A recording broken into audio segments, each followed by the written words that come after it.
तो audio video quality को confirm कर दीजिए, kindly please do confirm the audio video quality so that we could proceed. तो syllabus priority की video के लिए आप ऑलरेडी गो थ्रू कर सकते हैं। And further if you want to get the 120 questions mega mock test for the legal and regulatory aspects of banking, तो video की डिस्क्रिप्शन में आपको टेलीग्राम चैनल का लिंक मिल जाएगा, वहां पर जाकर के ज्वाइन कर लीजिए।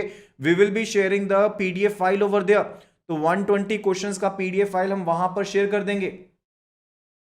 तो kindly please do let me know at the earliest. यहां पर audio video quality is working fine now, so let's start the session. तो जल्दी से जल्दी यहां पर हम सेशन को स्टार्ट कर देते हैं। So the question number 1 for today it says every banking company has to maintain in India a certain amount of assets under section 25 of the Banking Regulation Act as at the close of each half year, as at close of business on the last Friday of each year, as at close of business on the last Friday of each half year, as at the close of the business on the last Friday of the each quarter. So which one would be the right answer? So which one would be the right answer?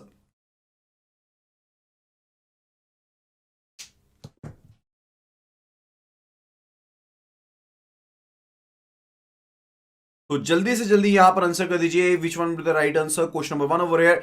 And I want कि सभी candidates यहां पर participate करें, कि सभी candidates यहां पर participate करें यहां पर इन क्वेश्चंस के अंदर। तो जल्दी से जल्दी क्वेश्चन का आंसर कर दीजिए। तो हर एक बैंकिंग कंपनी को इंडिया के अंदर सर्टेन अमाउंट ऑफ एसेट्स को मेंटेन करना पड़ता है and further as per the section 25 of the banking regulation Act. तो यहां पर जो बैंक्स को अपने एसेट्स को मेंटेन करना पड़ता है that is as at the close of the business on the last Friday of each quarter. Very right. So option D over here will be the right answer. Option D over here will be the right answer. Okay, that is the right answer. And सबसे पहले answer दिया है यहां पर विश्वजीत जी ने। After that kindly please answer the second one, which says which category of bank maintains cash reserve under section 18 of the Banking Regulation Act? तो कौन सी category के बैंक हैं जो कैश रिजर्व को मेंटेन करते हैं under section 18 of the banking regulation Act? तो हमें पता है कि under section 18 of the banking regulation act यहां पर जो भी कैटेगरी के बैंक्स करते हैं मेंटेन, उन्हें 3% of the NDTL net demand time liabilities का मेंटेन करना पड़ता है, कैश रिजर्व को मेंटेन करना पड़ता है। एंड फर्दर जो कैश रिजर्व है फॉर द शेड्यूल्ड बैंक्स, वो कौन से सेक्शन में डिफाइंड है? That is defined under section 42 of the Reserve Bank of India act. लेकिन जो नॉन शेड्यूल्ड बैंकिंग कंपनीज भी हैं उनको भी इवन कैश रिजर्व को मेंटेन करना पड़ता है and that is to be done under the section 18 of the banking regulation Act. तो यहां पर कोई भी आंसर करेक्ट अभी तक नहीं मिला है। So the correct answer over here is the banking companies that are not scheduled banks. The banking companies that are not scheduled banks,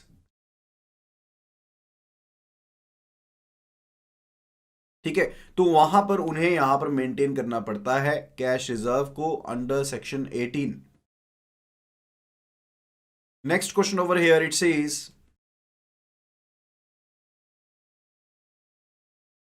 in the context of selective credit control which of the following is the correct one? Which of the following is the correct one? So we need to answer कि कौन सा option correct है यहां पर।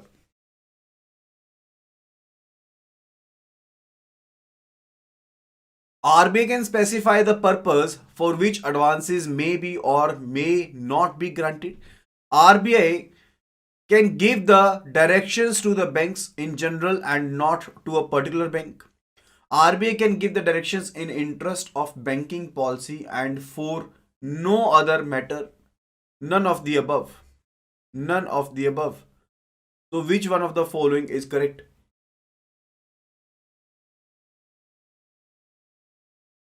So answer over here is basically which one? It is option A. That RBI जो है वो यहां पर जो स्पेसिफाई कर सकता है कि किन एडवांसेस के लिए लैंडिंग दी जाएगी, किन एडवांसेस के लिए लैंडिंग दी जाएगी एंड किन एडवांसेस के लिए लैंडिंग नहीं दी जा सकती है। तो आरबीआई यहां पर स्पेसिफिकली यहां पर पर्पस बता सकता है, आरबीआई स्पेसिफिकली यहां पर पर्पस बता सकता है कि किन पर्पसेस के लिए यहां पर लैंडिंग की जा सकती है एंड किन पर्पसेस के लिए लैंडिंग नहीं की जा सकती। So option A over here is the correct answer. Second में कहा गया है कि यहां पर RBI can give the directions to the bank in general and not to particular bank. तो यहां पर किसी स्पेसिफिक बैंक को भी जो डायरेक्शंस हैं वो दी जा सकती हैं।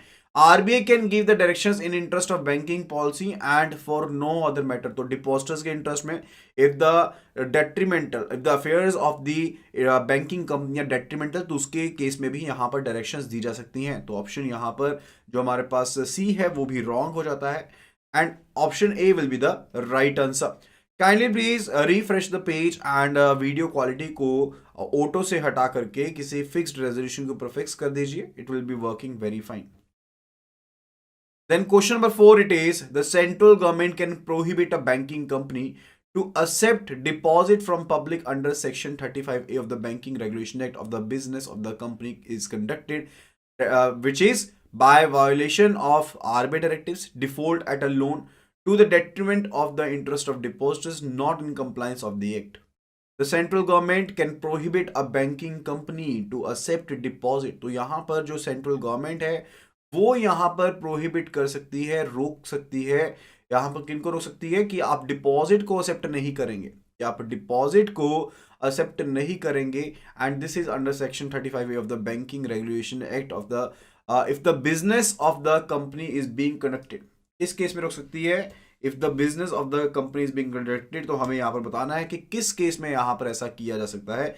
If it is violating the RBI directives, if it is default at a loan to the detriment of interest of depositors and not in compliance of the act, in that particular case, in which case the Reserve Bank of India, in which case the central government over here can prohibit the banking company, can prohibit the banking company। तो जल्दी से जल्दी यहाँ पर आपको answer कर देना है, जल्दी से जल्दी यहाँ पर आंसर कर दीजिए which one would be the right answer।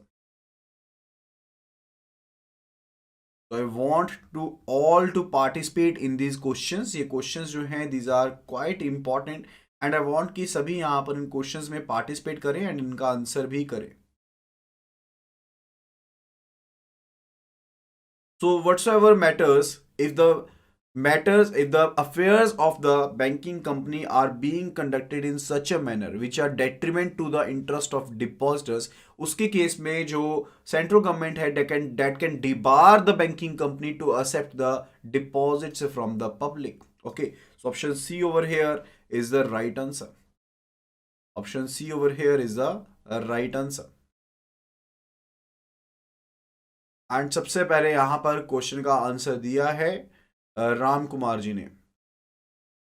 After that, next question it says the liquid assets under section 24 of the Banking Regulation Act can be maintained by the bank in the form of। तो यहां पर liquid assets जो maintain किए जा सकते हैं under section 24 of the banking regulation act, वो यहां पर किस फॉर्म में मेंटेन किए जा सकते हैं? Cash in hand and bank balances only, cash in hand bank balances and investment in gold और approved securities, cash in hand bank balances investment in gold only, cash in hand investment in gold or approved securities only। which one would be the right answer? which one would be the right answer? question number 5 over here, question number 5 over here कि जो यहां पर liquid assets हैं, जो यहां पर liquid assets हैं वो किस फॉर्म में यहां पर मेंटेन किए जा सकते हैं under section 24 of the banking regulation Act. तो सबसे पहले यहां पर आंसर किया है इस क्वेश्चन का, क्वेश्चन नंबर के साथ जो आंसर किया गया है डेट इज विश्वजीत जी ने। तो विश्वजीत जी ने यहां पर सबसे पहले आंसर किया है and the correct answer over here it is option B. तो ऑप्शन बी यहां पर बिल्कुल करेक्ट आंसर है। अब देखिए सेक्शन 24 किससे रिलेट करता है? It is related with the SLR that is statutory liquidity ratio. तो स्टैट्यूटरी लिक्विडिटी रेशियो की अपर लिमिट क्या है? What is the upper limit for the statutory liquidity ratio? जल्दी से जल्दी बताएंगे what is the upper limit और ceiling limit for SLR। SLR की अपर लिमिट क्या है एंड फर्दर एसएलआर के केस में रिपोर्टिंग करनी पड़ती है, एसएलआर के केस में रिपोर्टिंग करनी पड़ती है। एंड कौन से फॉर्म के ऊपर ये रिपोर्टिंग की जाती है, कौन से फॉर्म के ऊपर ये रिपोर्टिंग की जाती है? Kindly please also do answer that. तो बिल्कुल सही आंसर क्या है यहाँ पर रोशनी जी ने, डेट इज 40% जो है यहाँ पर सीलिंग लिमिट है, that is a maximum limit, कोई भी लोअर लिमिट नहीं रहती है। And no interest is also being paid on the balances such maintained under the SLR, तो कोई इंटरेस्ट भी पे नहीं होता है। एंड फर्दर राइट आंसर किया है फिर से रिलेटेड कि कौन से फॉर्म के ऊपर यहां पर रिपोर्टिंग की जाती है, तो इट इज फॉर्म 8। तो फॉर्म 8 के ऊपर यहां पर रिपोर्टिंग की जाती है bye the banks, bye the banks. And अगर एसएलआर को मेंटेन नहीं किया गया डेली बेसिस के ऊपर, तो उसके केस में जो पेनल्टी लगती है, that is bank rate plus 3%। अगर अगले दिन भी नहीं मेंटेन किया गया, तो यहां पर बैंक रेट प्लस 5% के साथ पेनल्टी लग जाएगी। ओके, सो यहां पर जो करेक्ट आंसर है दैट इज ऑप्शन बी। अब ऑप्शन बी और ऑप्शन डी में फर्क क्या है, देखिए ध्यान से देखिएगा। जो एसएलआर है that is not basically the case कि बैंक को आरबीआई के पास मेंटेन करना है, तो आरबीआई के पास से नहीं होता जरूरी, एसएलआर बैंक अपने पास भी मेंटेन कर सकता है, एसएलआर बैंक अपने पास मेंटेन कर सकता है। ओके, तो यहां पर cash in hand, bank balance के रूप में, एंड इन्वेस्टमेंट अगर गोल्ड में करते हैं, एंड अप्रूव्ड सिक्योरिटीज जो है वो सभी चीजें शामिल रहेंगी। It is not only the case कि आपको कैश को मेंटेन करना पड़ेगा सिर्फ और सिर्फ आरबीआई के पास, तभी आप एसएलआर में कैश कंपोनेंट को मेंटेन कर सकते हैं। Okay, so that would be the right answer. Appropriately जो सबसे अप्रोप्रिएट आंसर है that is option B over here. Next question it says, if a bank fails to maintain cash reserve under section 42 of the Reserve Bank of India Act, it has to pay penal interest to the Reserve Bank of India for the first day at। तो यहां पर penal interest जो first day पे किया जाएगा वो कितना पे किया जाएगा उसके बारे में हमको बता देना है यहां पर। तो सीआरआर के बारे में जानते हैं। तो सीआरआर के बारे में हम जानते हैं कि सीआरआर क्या है। CRR is cash reserve ratio, it is cash reserve ratio. तब कैश रिजर्व रेशियो जो होती है, एक्चुअली इसमें कोई भी अपर लिमिट कोई भी लोअर लिमिट नहीं है, कैश रिजर्व रेशियो में कितनी भी यहां पर बताई जा सकती है। And no interest component is paid, तो कोई भी इंटरेस्ट कंपोनेंट यहां पर इसके ऊपर पे नहीं किया जाता है। एंड फर्दर यहां पर अगर आप सीआरआर को मेंटेन नहीं करते हैं, तो उसके केस में आपके ऊपर पेनल्टी लग सकती है। अगर आप फर्स्ट फोर्टनाइट के लिए मेंटेन नहीं करते हैं, तो पेनल्टी जो रहेगी that will be bank rate plus 3%। अगर कंटिन्यू करते हैं for the second fortnight, in that case it can be bank rate plus 5%। And फिर भी अगर थर्ड में भी कंटिन्यूड रहता है, तो उसके केस में स्ट्रिंजेंट पनिशमेंट एंड पेनल्टी रहेगी for the every officer, director, secretary so involve, जिनकी वजह से यहां पर शॉर्टफॉल मेंटेन हो रहा है। Even further reserve Bank of India और कोई यहां पर स्ट्रिंजेंट एक्शन भी ले सकता है against that particular bank. Okay, so option B over here is the right answer, that is the bank rate plus 3%। तो पहली जो पेनल्टी लगेगी that will be the bank rate plus 3%। And यहां पर सीआरआर के लिए एक आपका क्वेश्चन एक और है, दैट इज रिलेटेडली कि आपको सीआरआर के लिए क्या करना पड़ता है। You have to submit the report to the return to the Reserve Bank of India. वो रिटर्न कितने दिन में भेजी जाती है, in how many days the return is to be submitted to the Reserve Bank of India. जल्दी से जल्दी यहां पर बता दीजिए, in how many days the return is to be submitted to Reserve Bank of India. तो again यहां पर जो सबसे पहले आंसर दिया गया था क्वेश्चन नंबर 6 का, that was given by the Biswajit Panda, and further that is a correct one, that is a correct one. तो रोशनी जी ने यहाँ पर बिल्कुल सही आंसर किया है कि 7 दिन के अंदर अंदर ये जो रिपोर्ट होती है ये रिजर्व बैंक ऑफ इंडिया को भेजनी पड़ती है। जो यहाँ पर रिपोर्ट रहती है फॉर द सीआरआर, वो within the period of 7 days to which it relates, it is to be submitted to the Reserve Bank of India. Okay, ये छोटी छोटी सी चीजें हैं, इनको आप ध्यान में रखेंगे।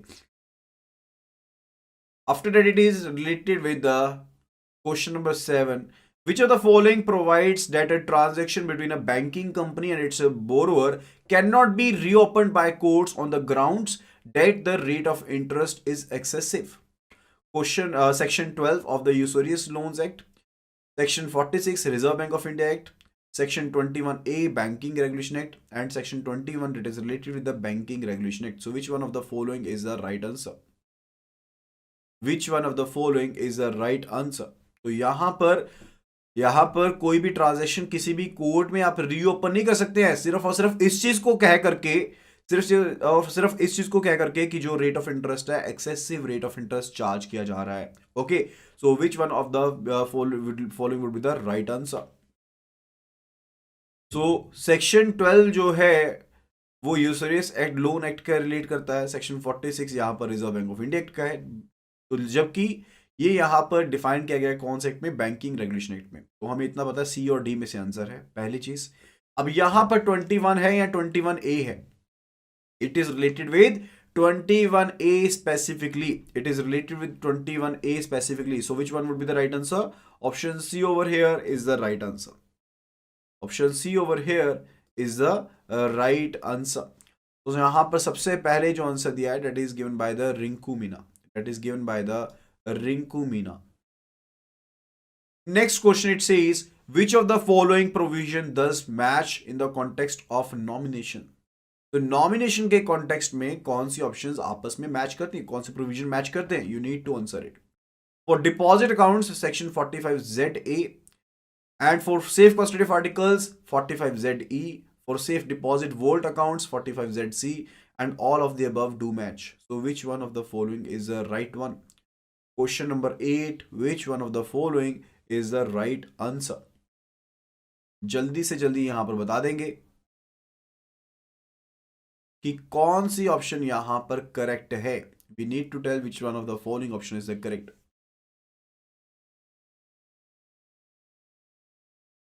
तो यहां पर आंसर जो मैक्सिममली देखने को मिल रहा है that comes out to be option D. तो यहां पर जो सभी आंसर कर रहे हैं that is given to be answer D. तो हमें ये बताना है कौन सी ऑप्शन मैच करती है. एंड आई थिंक कि आप यहां पर क्वेश्चंस को अच्छे से नहीं रीड कर रहे हैं. अदरवाइज ये कंसेप्ट मैंने आपको विद द ट्रिक यहाँ पर बताया था कि आप यहाँ पर नॉमिनेशन के केस में किस तरह से मैचिंग करेंगे. You just need to remember S and DSL. S and DSL को आपको याद रखना है, डेट इज इट. तो एस जो है डेट इज बेसिकली पर्टिकुलरली यहाँ पर किस चीज से रिलेट करता है? जो एस है यहाँ पर that relates with the 45ZA, 45ZC, 45ZE. And further जब हम यहां पर बात करें रिलेटेडली कि यहां पर आपके पास जो डिफरेंट अकाउंट्स हैं, चाहे वो डिपॉजिट अकाउंट है, यहां पर डिपॉजिट अकाउंट है, ये safe custody and locker account है. तो ZA रिलेट करता है डिपॉजिट के साथ, ZC रिलेट करता है सेफ कस्टडी आर्टिकल के साथ, ZE रिलेट करता है लॉकर अकाउंट्स के साथ. ZE रिलेट करता है लॉकर अकाउंट्स के साथ. अब अप्रोप्रिएटली अगर देखते हैं तो क्या आंसर रहेगा? अगर अप्रोप्रिएटली देखते हैं तो विच one would be the right answer? तो डिपॉजिट अकाउंट यहां पर रिलेट कर रहा है with that of the 45ZA. That is correct one. ये बिल्कुल सही है. यहां पर 45ZA जो यहां पर हमारा सेफ कस्टडी है, बी ऑप्शन जो है यहां पर that relates to the 45ZE. Is it so? No, ये यहां पर ऑप्शन बी गलत हो गया. इसी तरह से जो ऑप्शन सी है यहां पर कि सेफ डिपॉजिट वॉल्ट जो है यहां पर, सेफ डिपॉजिट वॉल्ट यानी कि लॉकर्स की बात कर रहे हैं, ठीक है, वो यहां पर 45ZC से रिलेट करता है, तो वो भी यहां पर गलत हो गया. ठीक है, so option A over here is the correct answer. तो ऑप्शन ए जो है यहां पर that is the correct answer. And यहां पर जो सबसे पहले सही आंसर मार्क किया गया है that is by Shambhu Singh. That is by Shambhu Singh. Okay, so option A जो है यहां पर under the question number 8 that would be the right answer. तो क्वेश्चन नंबर 8 में जो ऑप्शन ए है that is the right answer. Is that clear? Okay, further आगे बढ़ते हैं related to question number 9 which says if there is a transaction of a bank, if there is a transaction of a bank with the borrower that violates RBI guidelines, the violation would invalidate the transaction. The bank will be liable for prosecution by Reserve Bank of India. The transaction will be automatically cancelled. All of the above. So which one would be the right answer in this particular case? Question number 9. तो अगर transaction एक bank के द्वारा की गई है with the borrower जो कि रिजर्व बैंक ऑफ इंडिया की गाइडलाइंस को वायलेट करती है, जो रिजर्व बैंक ऑफ इंडिया की गाइडलाइंस को वायलेट करती है, the violation would invalidate the transaction. तो वायलेशन के साथ जो ट्रांजैक्शन है वो इनवैलिडेट हो जाएगी. The bank will be liable for prosecution by Reserve Bank of India. The transaction will be automatically cancelled. और the option number D, which one would be the right answer? Question number 9. तो जल्दी से जल्दी यहां पर answer कर दीजिए कि क्वेश्चन नंबर 9 का क्या आंसर होने वाला है। इन केस अगर बैंक ने गलती की है, वॉलेट किसने किया, बैंक ने गलती की, कस्टमर ने आकर कह दिया customer was not aware of the rules and regulations, और बैंक ने गलती क्यों की है, तो bank would be the liable, bank would be the liable party and bank would be liable for the prosecution by the Reserve Bank of India।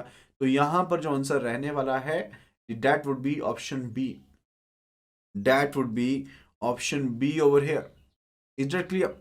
Now let's move to the next one, which says which of the following provision of the Banking Regulation Act is not properly matched। तो कौन सा provision है banking regulation act का जो properly यहां पर match नहीं कर रहा है। Section 26 that relates with the loans and advances. Section 21 RBI authority to give directions to the banks on loans and advances. Section 24 that is related with the SLR. Section 17 creation of reserve fund by the banks from profit. So which one of the following is not properly matched in the question number 10? So as per the Banking Regulation Act, we need to tell which one of the following options are not matching. Okay, so जो section 26 है वो बताया गया है loans and advances से match करता है। Section 21 कहा गया कि लोन्स एंड एडवांसेस से वो भी रिलेट करता है। सेक्शन 24 बता दिया एसएलआर से है। सेक्शन 17 बता दिया आपका रिजर्व फंड से है जो बैंक्स को अपने प्रॉफिट से बनाना पड़ता है। विच one would be the right answer? जल्दी से जल्दी यहां पर आपको आंसर कर देना है।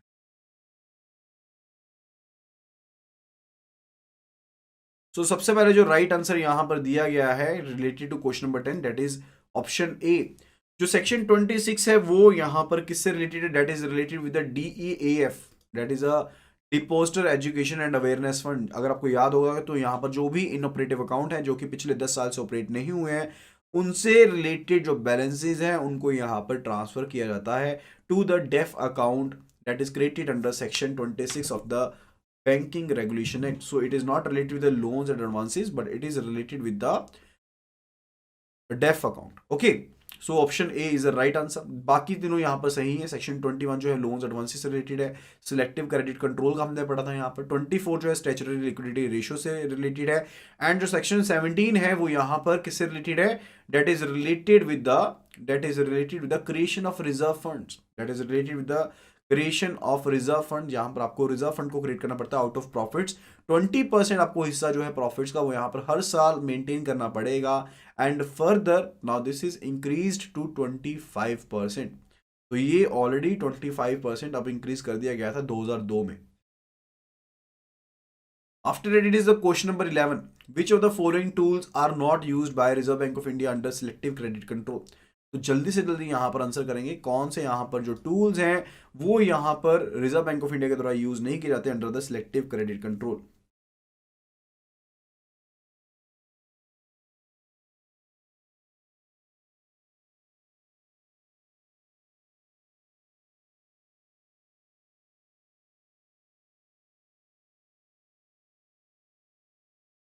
तो जल्दी से जल्दी यहां पर आंसर कर देंगे which of the following tools are not used by the Reserve Bank of India under selective credit control. Minimum margin for lending, ceiling for level credit, minimum rate of interest on advances to select commodities, to selected commodities, option D rate of interest, option D none of the above। so which one would be the right answer? so यहां पर कौन से tools reserve Bank of India के द्वारा इस्तेमाल नहीं किए जाते हैं सिलेक्टिव क्रेडिट कंट्रोल के अंदर? तो जितने भी यहां पर टूल्स मेंशन्ड है these are used by the reserve Bank of India. Reserve Bank of India के द्वारा ये सभी टूल्स का इस्तेमाल किया जाता है। So the correct answer will be option D. And सबसे पहले जो सही आंसर दिया गया है दैट इज बाय चंचल यादव। ठीक है, तो यहां पर जो करेक्ट आंसर रहने वाला है that is option D over here, that is option D over here. Next question it says for the purpose of section 42 of the Reserve Bank of India, which of the following is not included in the demand and time liabilities? अब section 42 जो है that relates with the CRR, section 42 of the Reserve Bank of India Act relates with the CRR and further CRR के case में आपको यहां पर net demand time liabilities का जो एक कंपोनेंट है वो यहां पर मेंटेन करना पड़ता है as in the form of the cash with the Reserve Bank of India. And further यहां पर कौन से जो यहां पर कंपोनेंट है जो यहां पर ऑप्शन में बताया गया है वो डिमांड एंड टाइम लायबिलिटीज का पार्ट नहीं बनेगा, ये हमें बताना है। So it is saving bank and current deposit, capital and reserves, term deposit up to 1 year, or the borrowings. So which one of the following would be the right answer? Which one of the following would be the right answer? Question number 12. तो मैंने आपको specifically in चीजों के बारे में बताया था कि कौन से ऐसे कंपोनेंट हैं जो कि यहाँ पर रिजर्व बैंक ऑफ इंडिया में के सेक्शन 42 में CRR के कंपोनेंट का NDTL का पार्ट नहीं बनेंगे। तो विच one would be the right answer? जल्दी से जल्दी यहाँ पर सभी आंसर कर देंगे। तो यहाँ पर करेक्ट आंसर ऑलरेडी मुझे मिल चुका है यहाँ पर ऑप्शंस में। सो the correct answer over here is the capital and reserves. तो मैंने आपको बताया था कि जो भी कैपिटल है जो भी रिजर्व है वो यहाँ पर NDTL का पार्ट नहीं बनती है। चाहे जो कैपिटल एंड रिजर्व्स है those are also the liabilities, लेकिन वो यहाँ पर NDTL का पार्ट नहीं बनेंगी, वो यहाँ पर NDTL का पार्ट नहीं बनेगी। इसी तरह से अगर आपका कोई क्लेम है ECGC के ऊपर या फिर आपका कोई क्लेम सेटल होना है DICGC के द्वारा, तो वो भी यहाँ पर कंपोनेंट का पार्ट नहीं बनेगा, तो वो भी यहाँ पर कंपोनेंट का पार्ट नहीं बनेगा। Is that clear?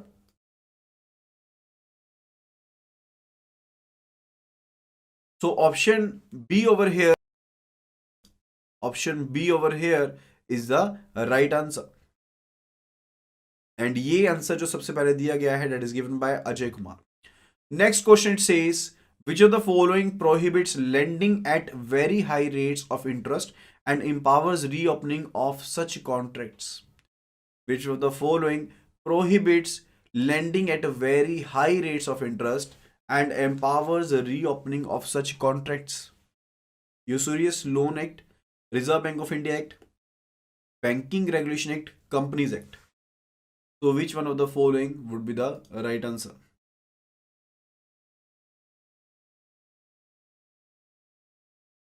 तो यहां पर कौन सा ऐसा एक्ट है जो कि काफी ज्यादा हाई रेट के ऊपर लेंडिंग को प्रोहिबिट करता है एंड फर्दर ऐसे जो कॉन्ट्रैक्ट्स हैं उनको रीओपन भी किया जा सकता है? That is a usurious loan act. मैं यहाँ पर आपको डायरेक्ट यहाँ पर बता दे रहा हूँ क्योंकि इस क्वेश्चन को पर्टिकुलरली हमने कवर नहीं किया है पहले, ठीक है? तो you just need to remember one thing कि अगर बहुत ही ज़्यादा हाई रेट ऑफ इंटरेस्ट है तो वहाँ पर यूसुरियस लोन एक्ट के ज़रिए उस चीज़ के ऊपर ध्यान दिया जा सकता है। बट यहाँ पर किसी कस्टमर के द्वारा इस चीज़ के ऊपर कि इंटरेस्ट रेट बहुत ज़्यादा चार्ज किया जाता है, उसके केस के ऊपर कोई भी केस फाइलिंग नहीं हो सकती है। ये चीज़ आपको फिर भी ध्यान में रखनी है।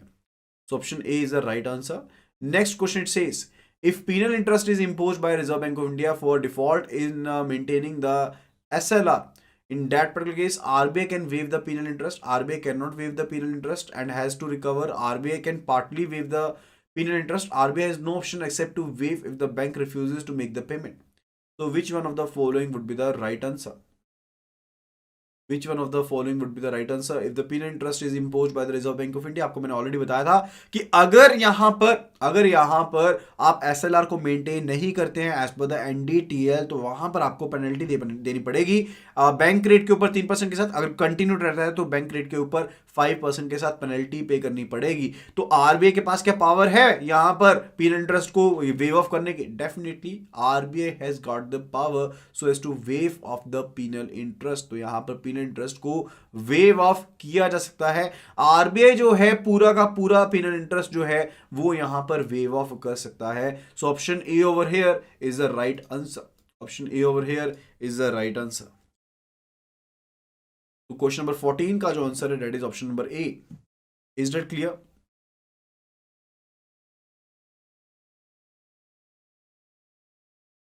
फर्दर आगे बढ़ते हैं। That is related with the which of the following type of banks have to maintain cash reserve. तो कौन से बैंक्स को यहां पर कैश रिजर्व को मेंटेन करना पड़ता है उसके बारे में आंसर करेंगे। तो कौन से बैंक्स को यहां पर CRR को मेंटेन करना पड़ता है under provisions of law? Cash reserve ratio को CRR को मेंटेन करना पड़ता है, उसके बारे में आपको आंसर करना है। क्वेश्चन नंबर 15 इट से सीआरआर कॉर्पोरेटिंग करेंगे, scheduled commercial bank, non scheduled commercial banks, all types of banks including primary cooperative credit societies, scheduled and non-scheduled banks. Which one would be the right answer? देखिए under provisions of law का है, किसी particular act के under या particular section के under नहीं कहा है, तो आपको सिंपल सी चीज बता देना चाहता हूं, जो शेड्यूल्ड कमर्शियल बैंक्स हैं वो यहां पर मेंटेन करते हैं कैश रिजर्व रेशियो को under section 42 of the Reserve Bank of India. And जो यहां पर नॉन शेड्यूल्ड बैंक्स हैं वो भी सीआरआर को यानी कि कैश रिजर्व को मेंटेन करते हैं 3% of the NDTL as per the section 18, तो वो सेक्शन 18 के अंदर मेंटेन करते हैं। तो शेड्यूल्ड एंड नॉन शेड्यूल्ड दोनों ही यहां पर जो सीआरआर है उसको मेंटेन करते हैं। सो the correct answer over here will B option D. तो ऑप्शन डी जो है यहां पर that will be the right answer. And सबसे पहला जो सही आंसर दिया गया है that is given by the Hemant. तो हेमंत जी ने सबसे पहले यहां पर सही आंसर दिया है। So option D over here is the right answer. Next question says which of the following does match. तो कौन सी ऑप्शंस मैच करती हैं उसके बारे में हमने बताना है। First of all there is no restriction on allowing loans and advances against its shares by a bank. तो कोई भी बैंक यहां पर अपने शेयर्स के अगेंस्ट लोन दे सकता है, उसके रिलेटेड कोई भी रिस्ट्रिक्शन नहीं है, that is a false. And further second it says a bank can not lend to a firm, a bank cannot lend to a firm in which the director is a partner, that is said to be false. Banks cannot grant loans to the firms in which their directors are guarantors, true.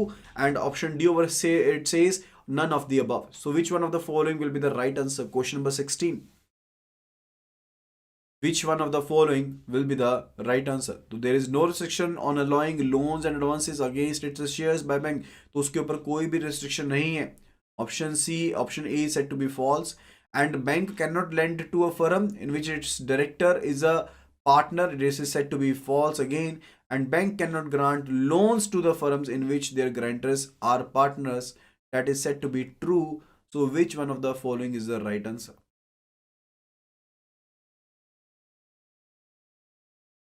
So over here, option C is right. Option C is right. Is it true? Is it true? The banks cannot grant loan. The banks cannot grant loans to the firms in which their directors are guarantors. That is true. So option C is the right answer. Okay. Even if their guarantors, if their directors are interested in some other company, bank cannot grant loan to that particular entity. Cannot grant loan to that particular entity too. Okay. And option A को देखिएगा ध्यान से, that is there is no restriction on allowing loans and advances against its shares by a bank। कि कोई restriction ही नहीं है against share देने के लिए। तो ऐसा भी है क्या? तो ये बिल्कुल कहा गया कि फॉल्स है, कि ये ऐसी, ये तो बिल्कुल फॉल्स है क्योंकि देयर इज रिस्ट्रिक्शन, तो ये स्टेटमेंट फॉल्स है। So option A over here is also correct. Option A and C जो है दोनों ही यहाँ पर करेक्ट है। So we can say A and C both. तो यहाँ पर हम कहेंगे ए एंड सी बोथ। तो यहाँ पर जो आंसर लिखा गया था पहले, that is none of the above, that will be the right answer. That will be the right answer. Why D? Why D? We cannot say actually none of the above. Will be saying over more appropriately, it will be A and C. If the answer would be A and C only then we can mark the right answer. Otherwise, there was some discrepancy in the question. So there is no issue at your end. There was some issue in the question itself. There is issue in the question itself. So we can say A and C both are matching. Both are correct. Both are correct because it is clearly said the bank cannot, there is a restriction that bank cannot grant loan against its own shares. Okay. And further, it is said to be false. That is correct. Because the statement is saying there is no restriction, but there is restriction, so it is false. That is correct. That is matching. Okay. Option C is also correct, but we have already looked into. Okay. So A and C both are correct. So the persons over here who have answered C or A, I'll take it as कि दोनों ने यहाँ पर सही answer किए हैं। तो सबसे पहला आंसर जो यहाँ पर दिया गया है that was given by Biswajit. that was given by Biswajit. And यहाँ पर ऑप्शन ए जो आंसर दिया है that was given by Maladi Srinivas. Okay. तो यहाँ पर दोनों ने ही यहाँ पर सही आंसर मार्क किए हैं, सबसे पहले जो आंसर दिए गए हैं, and that is a correct one. तो यहाँ पर करेक्ट ऑप्शन जो रहेगी वो यहाँ पर ए एंड सी करके अगर दिया है रहेगा वो अप्रोप्रिएटली करेक्ट आंसर रहेगा। Then Directions issued by the RBI to banks under Section 35A of the Banking Regulation Act are binding to the banks only, are applicable to the banks as well as public, are not binding on the banks but are only advisory in nature, are binding on the banks if they give acceptance to the same.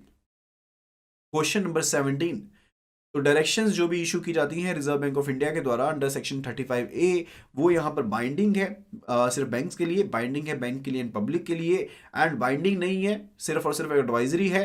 And option D that binding है, सिर्फ और सिर्फ तब binding रहेगी अगर accept करते हैं, otherwise कोई इशू नहीं है। Question number 17, and further if you have not gone through the previous videos, I suggest you to kindly first of all do visit the videos in the website iibf.info, वहां पर जाकर पिछली videos को go through कीजिए and then come back to this video particularly, then you can understand it very well. तो जो भी directions यहां पर इशू की जाती हैं रिजर्व बैंक ऑफ इंडिया के द्वारा, those are binding on the banks only, those are binding on the banks only, and ये acceptance से related नहीं है। These are directions, not advisory. These are directions which are given and not advisory, and that is a binding on the bank. And that is a binding on the bank. The banks have to abide by the rules and directions which are given by the Reserve Bank of India under Section 35A. So answer is option A over here.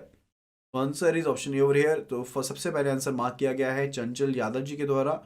But I suggest you to kindly please do mention the question number along with the options so that I could get to note कि आपने कौन से question का answer किया है. Okay, next it is liquid assets maintained by banks under section 24 of the Banking Regulation Act are. जो liquid assets maintain किए जाते हैं बैंक्स के द्वारा under section 24 of the banking regulation Act are inclusive और exclusive, dependent और partly inclusive of the cash reserve maintained by the banks under section 42 of the Reserve Bank of India Act. यानी कि जो CRR maintain की है आपने RBI Act के अंडर एंड जो आप यहां पर एसएलआर मेंटेन करें 24 के अंदर, वो आपस में इंक्लूसिव है, एक्सक्लूसिव है, डिपेंडेंट है, इंडिपेंडेंट है, किस तरह से वो डील करते हैं आपस में। यानी कि एसएलआर आपको सीआरआर से अलग मेंटेन करना है, एसएलआर आपको सीआरआर के साथ मेंटेन करना है। यानी कि सीआरआर का जो कंपोनेंट आपने किया वो यहाँ पर एसएलआर में शामिल किया जाएगा कि आपने उसका कंपोनेंट ऑलरेडी आरबीआई के पास मेंटेन किया हुआ है। ठीक है, so which one would be the right answer in this particular case? Question number 18। तो question number 18, which one would be the right answer? So it is inclusive और exclusive? It is exclusive. तो यहां पर CRR का SLR के साथ कोई भी लेना देना नहीं है। सीआरआर तो आपको अलग से मेंटेन करना है एंड एसएलआर आपको अलग से मेंटेन करना है। So it is option B. Option B over here is the right answer. तो सबसे पहले जो आंसर यहां पर दिया गया है that is given by Joy, that is given by Joy. तो जॉय जी ने यहां पर बिल्कुल सही आंसर किया है, that is option B. It is exclusive, not inclusive, not dependent, not partly inclusive. It is exclusive to that of the SLR. तो CRR SLR दोनों ही अलग अलग चीजें हैं, उनका आपस में कोई भी ऐसा लेना देना यहां पर नहीं रहेगा। Then question number 19, every banking company has to maintain assets in India. तो हर एक बैंकिंग कंपनी को एसेट्स को मेंटेन करना पड़ता है, डेट वी नो। एंड हर एक क्वार्टर के फ्राइडे के ऊपर, लास्ट फ्राइडे के ऊपर जो आपके एनडीटीएल हैं, नेट डिमांड टाइम लायबिलिटीज हैं, उनका आपको मेंटेन करना पड़ता है। तो इतनी कंपोनेंट तो मैंने आपको एक हिंट आपको क्वेश्चन का ऑलरेडी दे दिया है। एनडीटीएल का आपको मेंटेन करना पड़ता है। ये कौन से सेक्शन में डिफाइंड है? Section 25 of the banking regulation act में डिफाइंड है। एंड आपको इसकी रिपोर्टिंग भी, एक रिटर्न भी भेजनी पड़ती है रिजर्व बैंक ऑफ इंडिया को। यानी कि जिस क्वार्टर के लिए आपने यहां पर मेंटेन किया, उसके क्वार्टर के एंड के एक महीने के बाद within 30 days after the quarter end you are to submit the statement to the Reserve Bank of India and further कितना परसेंटेज यहां पर आपको मेंटेन करना पड़ेगा इन एसेट्स का as to that of the demand and time liabilities. So which one would be the right answer in this particular case? तो कौन सा यहां पर जो ऑप्शन है that would be the right one? So it is, जल्दी से जल्दी आपको आंसर कर देना है यहां पर, जल्दी से जल्दी आपको आंसर करना है यहां पर। तो क्वेश्चन नंबर यहाँ पर हम जो करने वाले हैं that is a question number 19। Question number 19 का आपको जल्दी से जल्दी आंसर कर देना है कि यहाँ पर हमें कितना यहाँ पर प्रॉफिट मेंटेन करना पड़ता है। प्रॉफिट नहीं कहेंगे, एसेट्स कहेंगे, इंडिया में मेंटेन करने पड़ते हैं। The assets that you are to maintain. तो कितने एसेट्स आपको यहाँ पर मेंटेन करने पड़ते हैं?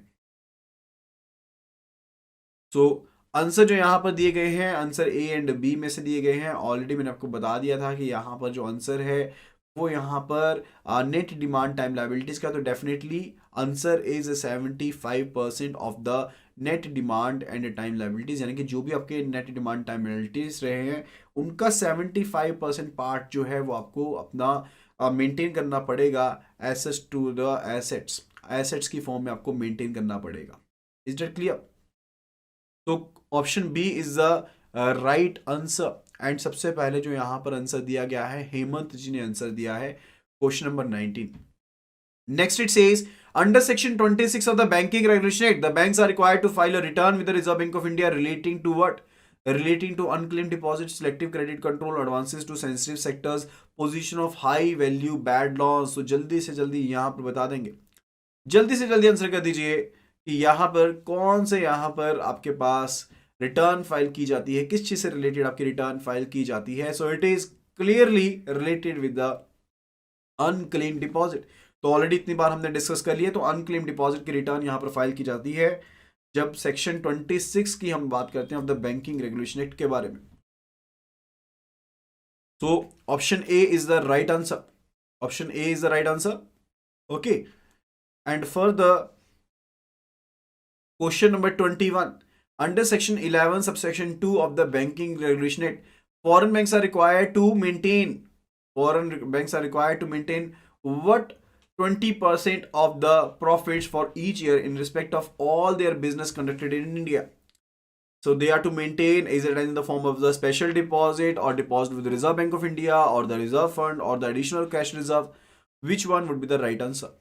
So the foreign banks who are operating in India, out of the profits that they have earned out of the operations in India, they are to maintain a reserve fund out of it. They are to maintain a reserve fund out of it, and further they are also to deposit it with the Reserve Bank of India. Are they to deposit this particular amount with the Reserve Bank of India? Kindly please do answer it at the earliest. जल्दी से जल्दी यहाँ पर answer करेंगे।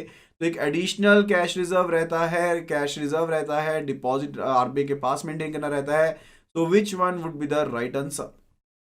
तो जो भी banks यहाँ पर ऑपरेट कर रहे हैं, यहाँ पर इंडिया में ऑपरेट कर रहे हैं, जो भी फॉरेन बैंक्स यहाँ पर इंडिया में ऑपरेट कर रहे हैं, उनको यहाँ पर कुछ ना कुछ पार्ट जो है वो मेंटेन करना पड़ता है। किस चीज का पार्ट मेंटेन करना पड़ता है? They are to maintain the extra reserve fund, they are to maintain the extra reserve fund. And ये जो रिजर्व फंड रहता है that is to be deposited with the Reserve Bank of India itself. वो Reserve Bank of India के पास deposit करना पड़ता है 20% ऑफ द प्रॉफिट, या अपने पास ही मेंटेन कर लेंगे वो। तो जल्दी से जल्दी यहां पर आंसर कर दीजिए, तो जल्दी से जल्दी यहां पर आंसर कर दीजिए। तो सेक्शन 11 जो सब सेक्शन 2 है वो कहता है कि यहां पर जो भी यहां पर डिपॉजिट करना पड़ेगा अमाउंट आपको रिजर्व बैंक ऑफ इंडिया के पास, आपका जो भी प्रॉफिट है आपको अमाउंट को डिपॉजिट करना पड़ेगा। क्लियरली ये कहा गया है कि आपको अमाउंट को रिजर्व बैंक ऑफ इंडिया के पास डिपॉजिट करना पड़ेगा, ठीक है, 20% of the profits. Is that clear? Option C is appropriately the correct answer over here. Next question, it says in case of nomination for deposit accounts, the nominee can obtain payment of deposit before maturity in case of term deposit during the lifetime of the depositor, even when there is direction from the court to the contrary, give discharge on FDR for raising loan after death of the account holder. So which one would be the right answer? तो अगर nomination के case में बात करते हैं, deposit account के case में, तो नॉमिनी जो है वो यहां पर डिपॉजिट के लिए पेमेंट ऑब्टेन कर सकता है before maturity in case of term deposit. तो आप यहां पर बिफोर मैच्योरिटी यहां पर टर्म डिपॉजिट को ऑब्टेन कर सकते हैं, ठीक है, उसकी पेमेंट ले सकते हैं। And further during the life time of the deposit, during the life time यहां पर क्या पेमेंट ले सकते हैं? एज ए नॉमिनी नहीं ले सकते। Option C says even when there is direction from the court to the contrary, आप यहां पर अगर कोर्ट ने ऑर्डर दे दिए हुए हैं तो नॉमिनेशन में वहां पर स्टे मिल जाएगा, that is also not allowed. And further option D that give discharge to the FDR for raising a loan after death of the account holder. तो अकाउंट होल्डर की डेथ होने के बाद क्या एफडीआर के अगेंस्ट लोन लिया जा सकता है?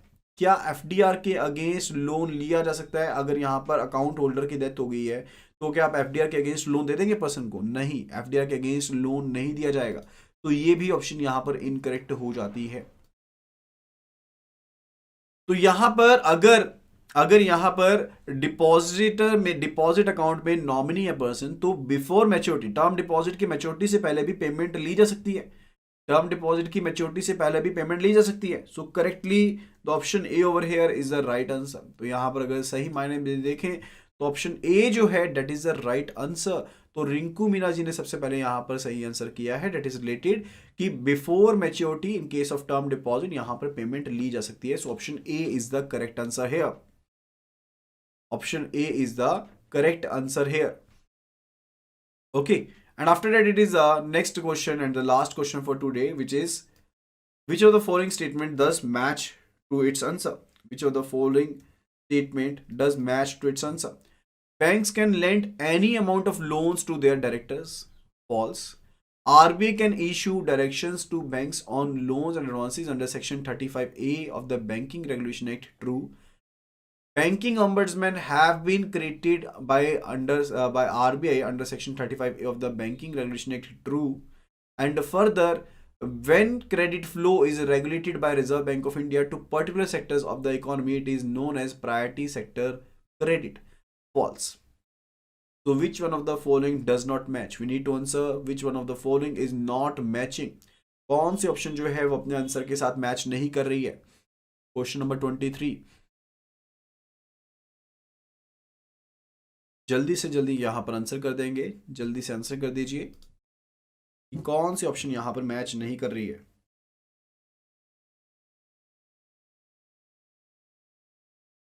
तो वन बाय वन यहां पर स्टेटमेंट्स को देखते हैं।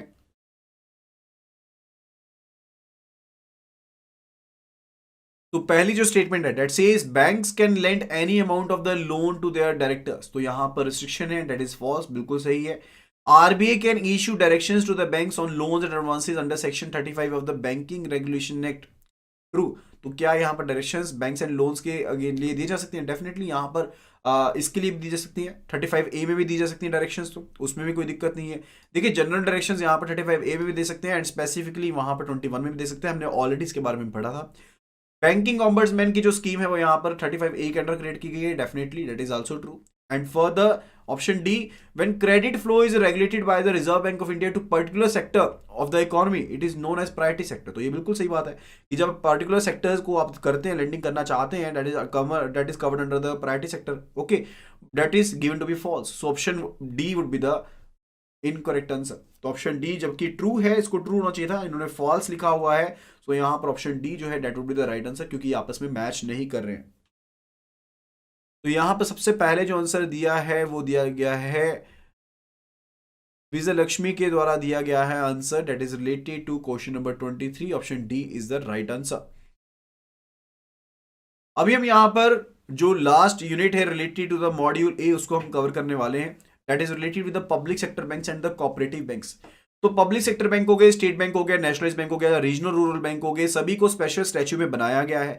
तो उन सभी के बारे में हम पढ़ने वाले हैं एंड फर्दर जितने भी ये बैंक्स हैं इनको यहाँ पर अपनी बुक्स को, एनुअल बुक्स को मेंटेन करना पड़ता है, इनकी मैनेजमेंट रहती है, बोर्ड ऑफ डायरेक्टर रहते हैं, उन सभी चीजों के बारे में हम यहाँ पर कवर अप करने वाले हैं।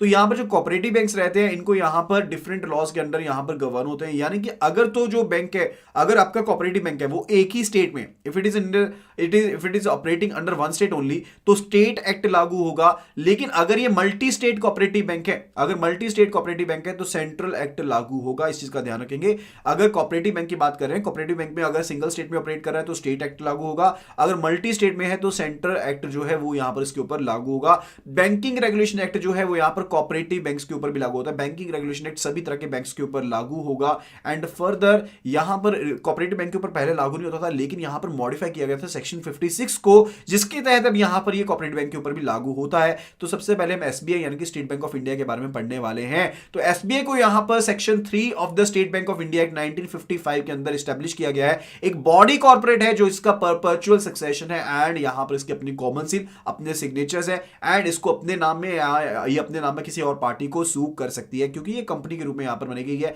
लेकिन एक स्पेशल स्टैच्यू के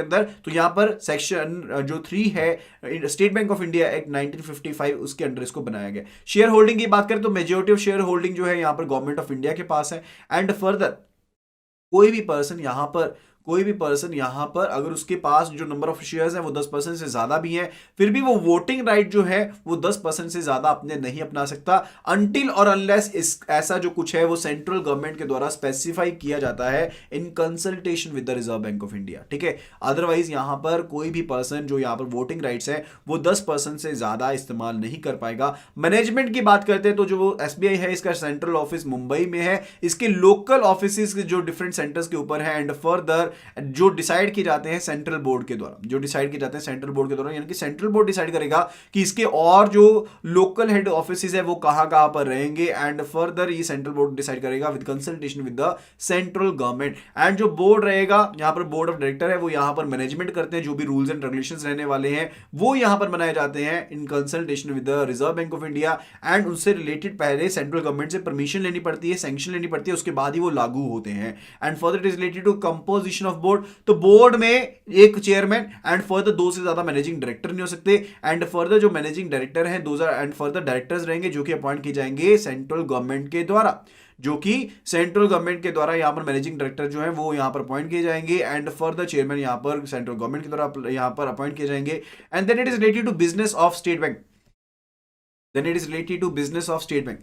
The state bank shall act as an agent of the Reserve Bank of India at the places where it has branch. तो जहां पर इसकी ब्रांच है, जहां पर रिजर्व बैंक इंडिया की ब्रांच है वहां पर स्टेट बैंक जो है वो इसके एजेंट की तरह काम करेगा, एंड जहां पर रिजर्व बैंक ऑफ इंडिया की ब्रांच नहीं है एंड अगर रिजर्व बैंक ऑफ इंडिया के द्वारा रिक्वायर्ड है तो गवर्नमेंट बिजनेस को ट्रांजैक्ट करने के लिए स्टेट बैंक ऑफ इंडिया की वो ब्रांच जो है वो यहां पर ट्रांजैक्ट करेगी बिजनेस को। तो एक चीज सिंपल समझ लीजिए कि majority of the government business is transacted by the State Bank of India, and further it is related to the State Bank may carry on the business on banking as defined under section 5B। तो यहां पर section 5B में जैसे defined है उस तरह से business को भी ट्रांजैक्ट कर सकती है, and further other business specified under section 6 subsection 1 of the act, ठीक है।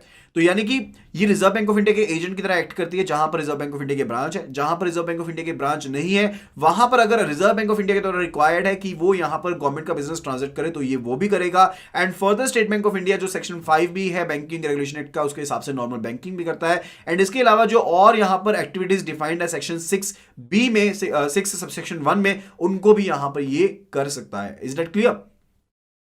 अकाउंट्स एंड ऑडिट की बात करें तो स्टेट बैंक को अपनी बुक्स को क्लोज करना पड़ता है at the end of the financial year. 31 मार्च को यहां पर अकाउंट्स बुक इसकी जो यहां पर है वो क्लोज हो जाती हैं, और it may be defined as per by the central government, तो सेंट्रल गवर्नमेंट के द्वारा भी डिफाइन किया जा सकता है। And within 3 months of the closing date, within 3 months of the closing date, यानी कि जब भी यहां पर अपनी बुक्स को क्लोज किया उसके बाद 3 महीने के अंदर अंदर स्टेट बैंक को अपने यहां पर जो भी बुक्स है उनकी 3 कॉपीज यहां पर रिजर्व बैंक ऑफ इंडिया के पास and further to the central government के पास फर्निश करनी पड़ेगी। चाहे भी यहां पर इसकी बैलेंस शीट है या जो भी इसकी प्रॉफिट एंड लॉस अकाउंट है वो यहां पर स्टेट बैंक को सेंट्रल गवर्नमेंट के पास एंड रिजर्व बैंक के पास यहां पर पब्लिश करना पड़ेगा along with the auditors report. यानी कि जो भी बैलेंस शीट होगी, जो भी यहां पर प्रॉफिट एंड लॉस अकाउंट होगा, जैसे कि हमने बैंकिंग रेगुलेशन एक्ट में पढ़ा था कि वहां पर पहले इनकी ऑडिटिंग होगी, ऑडिटिंग होने के बाद ऑडिटर की report along with the 3 copies of the balance sheet and the profit and loss account यहां पर रिजर्व बैंक ऑफ इंडिया के पास जमा कराना है। सेम चीज यहां पर लागू होती है एसबीआई के केस में भी, लेकिन यहां पर सेंट्रल गवर्नमेंट के पास भी यहां पर जमा करवाना है। एंड इसके अलावा एक जो भी एक्टिविटीज यहां पर चल रही है, जो भी वर्किंग चल रही है बैंक की, एक रिपोर्ट यहां पर central board of the SBI के द्वारा भी साथ में भेजी जाएगी। Is that clear? तो फर्क क्या रहा है, एक तो सेंट्रल गवर्नमेंट को भेजना है, दूसरा है कि यहां पर एक सेंट्रल बोर्ड के द्वारा वर्किंग के ऊपर एक जो रिपोर्ट है वो भी यहां पर जमा की जाएगी। Then it is related with the subsidiary bank. तो यहां पर सब्सिडरी बैंक थे पहले स्टेट बैंक ऑफ इंडिया के, जिनको डिफरेंट स्पेशल स्टैच्यू के अंदर यहां पर एस्टैब्लिश किया गया था। 2017 में यहां पर जितने भी इसके सब्सिडरी बैंक थे अलॉन्ग विद द भारतीय महिला bank, along with the BMB that is the भारतीय महिला बैंक, इनको स्टेट बैंक ऑफ इंडिया में ही मर्ज कर दिया गया। तो State Bank of Bikaner, State Bank of Jaipur, State Bank of Mysore, State Bank of Travancore, State Bank of Hyderabad and State Bank of Patiala, इन सभी को अलॉन्ग विद द भारतीय महिला बैंक स्टेट बैंक के अंदर ही मर्ज कर दिया गया। Is that clear? Then it is related with the regional rural banks. It is related with the regional rural banks. Okay, तो आरआरबीज बेसिकली क्या है? आरआरबीज भी पब्लिक सेक्टर इंस्टीट्यूशंस है एंड इनको आरआरबी एक्ट 1976 के अंडर यहां पर बनाया गया है, जो कि सेंट्रल गवर्नमेंट का एक्ट है। ठीक है, तो यहां पर आरआरबी का एस्टेब्लिशमेंट किसके अंडर किया गया? This is under the provisions of the RRB act 1976। अगर शेयर होल्डिंग की बात करें तो ध्यान में रख लीजिए, जो कोई भी स्पॉन्सर बैंक है उसकी शेयर होल्डिंग हो रहती है यहां पर 35%। जो कोई भी सेंट्रल गवर्नमेंट है उनकी स्पॉन्सरशिप यहां पर रहती है 50%, उनकी हिस्सेदारी 50% की रहेगी एंड फर्दर जो स्टेट गवर्नमेंट है उसकी हिस्सेदारी रहेगी 15% की। ठीक है, तो यहां पर स्टेट गवर्नमेंट होल्ड करती है जो बाकी की कैपिटल है, that is hold by the state government over there. Is that clear? तो जो स्पॉन्सर्ड बैंक है वो 35% की पार्टनरशिप बाकी की गवर्नमेंट के पास, 50% central government and 15% state government के पास रहेगी, जो भी कैपिटल रहेगी शेयर होल्डिंग के हिसाब से बात कर रहे हैं। अगर मैनेजमेंट की बात करें तो यहां पर मैनेजमेंट का सारा का सारा जो दामोदर है वो यहां पर किसके पास है? वो यहां पर बोर्ड ऑफ डायरेक्टर्स के पास है। जैसे कंपनी के केस में बोर्ड ऑफ डायरेक्टर्स रहते हैं, वो मैनेज करते हैं, उसी तरह से यहां पर बोर्ड ऑफ डायरेक्टर्स रहेंगे जो कि यहां पर आरआरबीज के अफेयर्स को मैनेज करते हैं। Board has to function on business principles, यानी कि जो भी यहां पर business principles different different laws में बताए गए हैं उनको फॉलो किया जाएगा and for the public interest में यहां पर जो भी चीजें उनको फॉलो किया जाएगा। The board is empowered to make regulations, यानी कि जो भी प्रोविजंस यहां पर एक्ट के अंदर दिए गए हैं उनको यहां पर लेकर आने के लिए, प्रैक्टिकलिटी में लेकर आने के लिए बोर्ड को यहां पर एम्पावर किया गया है, बोर्ड को यहां पर पावर्स दी गई हैं and further they do consult it with the sponsor bank. तो यहां पर स्पॉन्सर बैंक से कंसल्ट करते हैं एंड प्रीवियस अप्रूवल उन्हें लेना पड़ता है, किससे? सेंट्रल गवर्नमेंट से लेना पड़ता है। मान लीजिए कोई रेगुलेशंस को उन्होंने लागू करना है, ठीक है, बोर्ड ने लागू करना है, तो यहां पर वो अपने स्पॉन्सर बैंक से डिस्कस करेंगे एंड सेंट्रल गवर्नमेंट से फर्दर वो अप्रूव करवाएंगे, उसके बाद वो ऐसी रेगुलेशंस को लागू कर पाएंगे। The central government is empowered to give directions to RRBs. तो यहां पर पॉलिसी से रिलेटेड जो भी पॉलिसी ऐसी रहेगी जो कि पब्लिक इंटरेस्ट में हो सकती है उसके रिलेटेड सेंट्रल गवर्नमेंट यहां पर क्या कर सकती है? डायरेक्शंस दे सकती है आरआरबीज को। Then it is related to the business of the regional rural bank। तो बिजनेस जो है नॉर्मल जो यहाँ पर बैंकिंग का बिजनेस रहता है जो कि सेक्शन 5B में डिफाइंड है, इसके अलावा जो कोई भी एक्टिविटीज यहाँ पर डिफाइंड है सेक्शन 6 ऑफ द सबसेक्शन 1, वो एक्टिविटीज यहाँ पर आरआरबीज के द्वारा अंडरटेक की जा सकती है। अकाउंट्स की बात करते हैं, ऑडिट की बात करते हैं, तो जैसे बाकी सभी बैंक्स मेंटेन करते हैं उसी तरह से आरआरबीज भी अपने अकाउंट्स को क्लोज करते हैं on the 31st of the March and जो भी बैलेंस शीट है, प्रॉफिट एंड लॉस अकाउंट है, उनकी 3-3 स्टेटमेंट्स को along with the auditor report भेजा जाता है रिजर्व बैंक ऑफ इंडिया के पास एंड इसके साथ ही यहां पर जो ये रिपोर्ट्स हैं, बैलेंस शीट है and further profit and loss account है along with the auditor report, वो नाबार्ड को भी भेजनी पड़ती है। देखिए आरआरबी के केस में जो एक तरह से कहेंगे एपेक्स बॉडी जो है that is NABARD first of all and उसके ऊपर आरबीआई, यानी कि आरआरबी की अगर नई ब्रांच भी ओपन हो रही है ना तो वो पहले यहां पर एप्लीकेशन जाएगी नाबार्ड के पास, नाबार्ड के पास एप्लीकेशन जाने के बाद फिर वो जाएगी रिजर्व बैंक ऑफ इंडिया के पास। ठीक है, तो यहां पर आरआरबी का जो भी डाटा रहेगा वो यहां पर नाबार्ड के पास तो जाएगा, यानी कि जो नेशनल बैंक है for agriculture and rural development उसके पास तो जाएगा ही जाएगा। ठीक है, that is required to be mentioned over here and after that it is related to the nationalised bank. तो नेशनलाइज्ड बैंक हुए कैसे हुए थे नेशनलाइज्ड बैंक? जब यहां पर नेशनलाइजेशन हुई थी बैंक्स की, कब हुई थी? एक बार तो हुई थी acquisition and transfer of undertaking 1970 में जब हुई थी एंड जो acquisition and transfer of undertaking हुई थी एक बार हमारे पास 1980 में। तो बैंकिंग कंपनीज का जो एक्ट था, बैंकिंग कंपनीज का जो एक्विजिशन का एक्ट था, अंडरटेकिंग का एक्ट था 1970 1980, तब वहां पर अंडरटेकिंग जो कि वहां पर प्राइवेट तब की एंटिटीज थी उनको यहां पर गवर्नमेंट ने अपने अंदर मिला लिया था, गवर्नमेंट ने अपनी हिस्सेदारी उनमें बढ़ा दी थी एंड उनको नेशनलाइज कर दिया गया था, जिनको हम नेशनलाइज बैंक जानते हैं। तो शेयर होल्डिंग की बात करें तो सेंट्रल गवर्नमेंट के पास मेजॉरिटी ऑफ शेयर्स हैं इन सभी बैंक्स के अंदर एंड फर्दर यहां पर कोई भी पर्सन जो है चाहे उसके पास नंबर ऑफ शेयर्स ज्यादा ही क्यों ना हो लेकिन वो अपने वोटिंग राइट्स को 10% से ज्यादा यहां पर इस्तेमाल नहीं कर सकता। This is restricted and further अगर गवर्नमेंट यहां पर कहती है, गवर्नमेंट यहां पर अलाउ करती है along with the consultation with the Reserve Bank of India, सिर्फ उसी केस में ये अलाउड रहेगा, अदरवाइज अलाउड नहीं रहेगा। Further it is related to management, तो यहां पर मैनेजमेंट जो है वो बोर्ड ऑफ डायरेक्टर के पास रहती है एंड सेंट्रल गवर्नमेंट की हिस्सेदारी, तो सेंट्रल गवर्नमेंट पब्लिक इंटरेस्ट में यहां पर जो कोई भी हिदायतें हैं, कोई भी यहां पर डायरेक्शंस है वो यहां पर दी जा सकती है along with the consultation with the governor of the Reserve bank. तो रिजर्व बैंक ऑफ इंडिया के गवर्नर के साथ कंसल्टेशन करने के बाद अगर कोई भी डायरेक्शंस दी जानी है तो वो यहां पर डायरेक्शंस जो है वो यहां पर दी जा सकती है and to supersede the board for on the recommendations of the Reserve Bank and also to appoint an administrator. तो ये पॉइंट हमने ऑलरेडी कवर कर लिया था कि अगर यहां पर रिजर्व बैंक ऑफ इंडिया को लगता है कि यहाँ पर जो भी कामकाज चलाया जा रहा है या फिर सेंट्रल गवर्नमेंट को लगता है कि जो भी कामकाज यहाँ पर चलाया जा रहा है यहाँ पर बैंक्स में वो गलत है, तो उसके केस में रिजर्व बैंक ऑफ इंडिया को इंस्पेक्शन करवाएगा। रिजर्व बैंक ऑफ इंडिया की इंस्पेक्शन की रिपोर्ट सेंट्रल गवर्नमेंट के पास जाएगी। यही केस रहता ना कि यहाँ पर सेंट्रल गवर्नमेंट को लग रहा है कि यहाँ पर कामकाज ना बैंक में सही नहीं चल रहा, तो इसने रिजर्व बैंक ऑफ इंडिया को बोला कि आप इंस्पेक्शन कराओ। रिजर्व बैंक ऑफ इंडिया ने पीएसबी यानी कि इस बैंक की पार्टिकुलरली क्या कराई, यहाँ पर इस बैंक की इंस्पेक्शन करवाई एंड फर्दर इंस्पेक्शन करवाने के बाद इसकी रिपोर्ट जो थी वो सेंट्रल गवर्नमेंट को दे दी। तो सेंट्रल गवर्नमेंट ने फर्दर कह दिया कि इसके बोर्ड को हम अंडर सुपरसीड करेंगे, यानी कि इसके बोर्ड को हम अपने बीच में यहाँ पर उसको खत्म कर देंगे, उसकी जगह पर एडमिनिस्ट्रेटर मिला देंगे एंड एक नया बोर्ड सेटअप किया जाएगा। तो ऐसा भी यहाँ पर किया गया है। तो ये पावर्स किसके पास है, सेंट्रल गवर्नमेंट के पास है। ऑलरेडी हमने प्रीवियस लेक्चर में इनको कवर कर लिया था, ठीक है। And then it is related to directors. तो डायरेक्टर जो है नेशनल बैंक के वो यहाँ पर सेंट्रल गवर्नमेंट के द्वारा नॉमिनेट किए जाते हैं एंड ये शेयर होल्डर से भी यहाँ पर इलेक्ट किए जाते हैं। एंड फर्दर जो नॉमिनेशन होती है डायरेक्टर्स की वो कुछ इस तरह से होती है कि 4 जो मैक्सिमम डायरेक्टर रहेंगे वो होल टाइम डायरेक्टर्स रहेंगे। एक डायरेक्टर जो है वो यहाँ पर सेंट्रल गवर्नमेंट के द्वारा नॉमिनेट किया जाएगा जो कि सेंट्रल गवर्नमेंट का ऑफिशियल होगा। एंड एक डायरेक्टर जो होगा उसके पास स्पेशल एक्सपर्टीज होनी चाहिए, एक्सपीरियंस होना चाहिए in the matters related to the supervision of the commercial banks and ये भी सेंट्रल गवर्नमेंट के द्वारा नॉमिनेट किया जाएगा एंड रिकमेंड किया जाएगा यहां पर रिजर्व बैंक ऑफ इंडिया के द्वारा। तो आपको मेन चीज यहां पर ये याद रखनी है, 4 होल टाइम डायरेक्टर मैक्सिमम हो सकते हैं।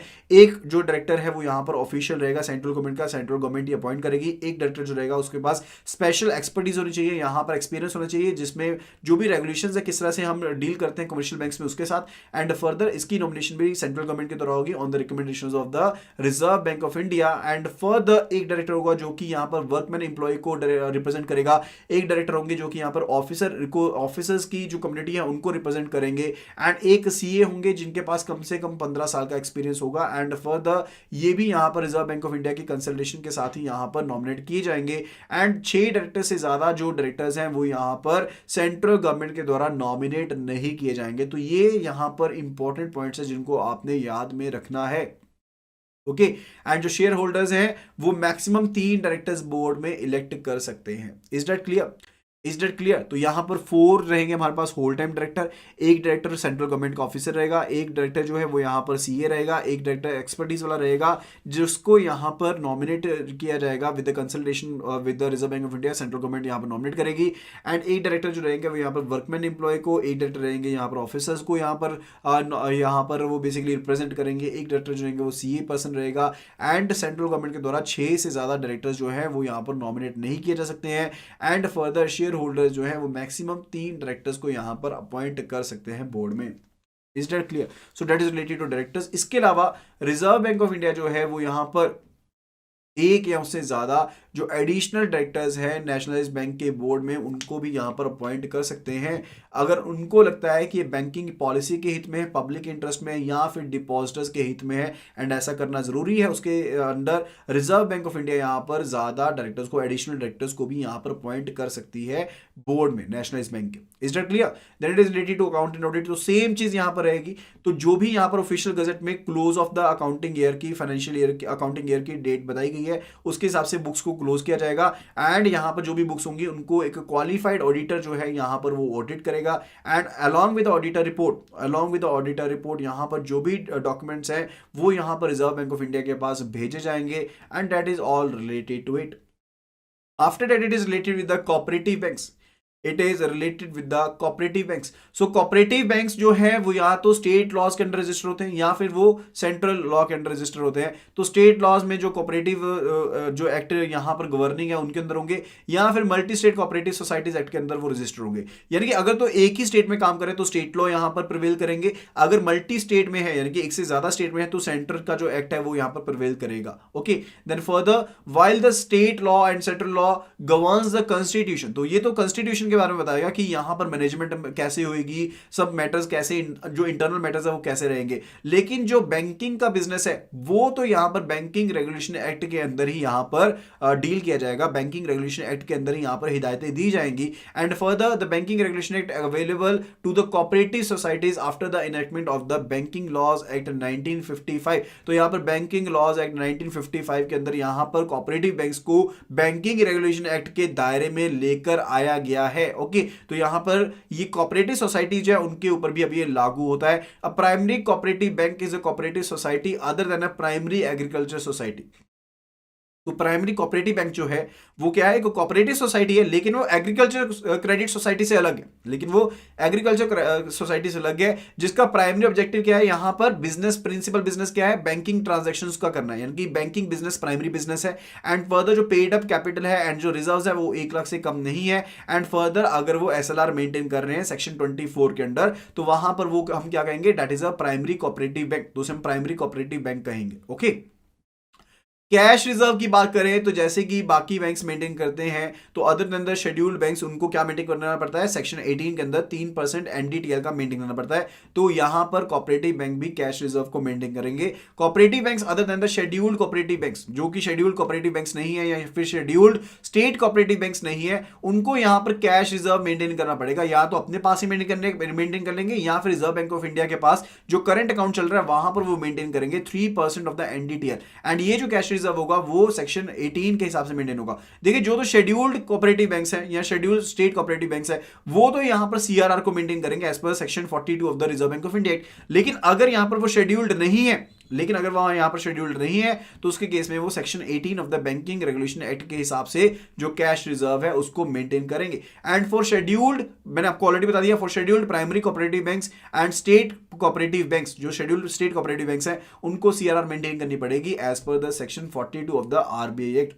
And then it is related to licensing. Licensing तो रिजर्व बैंक ऑफ इंडिया ही देगा। देखिए, बाकी सब काम काज इसके हिसाब से होगा, लेकिन सिर्फ और सिर्फ मैनेजमेंट से रिलेटेड, कॉन्स्टिट्यूशन से रिलेटेड जो यहां पर रूल्स रहेंगे, जो एक्ट लागू रहेगा, अगर स्टेट है तो स्टेट के एक्ट रहेगा, अगर मल्टी स्टेट है तो सेंटर का एक्ट लागू होगा, जिसके हिसाब से कॉन्स्टिट्यूशन किया जाएगा मैनेजमेंट का। ओके, अदरवाइज जो लाइसेंसिंग है वो तो रिजर्व बैंक ऑफ इंडिया से लेनी पड़ेगी, एंड वो section 22 of the banking regulation act के तहत ही दी जाएगी। अगर अकाउंट्स एंड ऑडिट्स की बात करें तो यहां पर मैंने आपको ऑलरेडी बताया कि यहां पर इनको अब बैंकिंग रेगुलेशन एक्ट के दायरे में ऑलरेडी लेकर आया गया है। तो इनको अपने जो भी लास्ट वर्किंग डे है यहां पर फाइनेंशियल ईयर का, उसके हिसाब से ये अपनी जो भी बुक्स है ऑफ अकाउंट्स उनको मेंटेन करेंगे, उनकी ऑडिट की जाएगी। And further that must be deposited with the Reserve Bank of India with in a period of 6 months. तो यहां पर इनको 6 महीने के अंदर अंदर उसे जमा करवाना रहता है। A state cooperative bank, central cooperative bank has to submit the such returns to the NABARD also. तो state cooperative and central cooperative जो है उनको यहां पर ये स्टेटमेंट्स को नाबार्ड के पास एज सच कि जैसे हमने आरआरबी के केस में पढ़ा था, इनको भी यहां पर नाबार्ड के पास जमा करवाना पड़ेगा इन स्टेटमेंट्स को। Is that clear? Okay, after that it is related to inspection. तो यहां पर जो सेक्शन 35 के जो यहां पर प्रोविजंस हैं वो यहां पर कोऑपरेटिव बैंक्स के ऊपर भी लागू होते हैं। अगर रजिस्ट्रेशन की बात करें डीआईसीजीसी की, that is deposit insurance credit guarantee corporation, तो यहां पर वो कोऑपरेटिव बैंक्स के ऊपर भी लागू है, जो कि यहां पर डीआईसीजीसी क्या करता है, डिपॉजिट अकाउंट के अंदर इंश्योरेंस प्रोवाइड करवाता है ना, ठीक है ना, गारंटी कवर प्रोवाइड करवाता है। तो वो यहां पर डीआईसीजीसी का जो है प्रोविजन है वो यहां पर कोऑपरेटिव बैंक्स के अकाउंट्स के ऊपर भी लागू होगा, जिसके अंडर जो डीआईसीजीसी है वो 5 लाख तक का कवर प्रोवाइड करता है for the single accounts. Okay, यानी कि एक अकाउंट में वो 5 लाख का कवर प्रोवाइड करता है। So that is all related to this video and related to module A.